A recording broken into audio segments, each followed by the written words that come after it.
ఎవడైనా సెక్యులరిజం ఉందని నిరూపించండి, మసీదులో హోమం నేను చేయిస్తాను, ఖర్చు నాది. చర్చిలో భజన చేద్దాం, ఖర్చు నాది. సొల్లు కబుర్లు చెప్పకండి.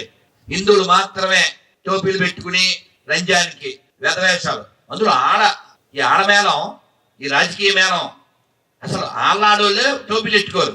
వీళ్ళు ఇఫ్తార్ విందుకు వెళ్ళి వీళ్ళు టోపీలు పెట్టుకుని మనకు టోపీలు పెడుతుంటారు. మరి సిగ్గు లేకపోతే సరే, ఒక ముస్లిం లేడీ అడిగింది, మీరు వెళ్ళి టోపీలు పెట్టుకుని ఇఫ్తార్ విందులు ఇచ్చారు, బాగానే ఉంది, మరి వాళ్ళతో ఆ టోపీలు పెట్టుకునే ఒరిజినల్ వాళ్ళతో ఓ బొట్టెట్టిస్తావా? ముస్లిం లేడీ అడిగింది. ఆవిడ కొట్టని చెప్పండి.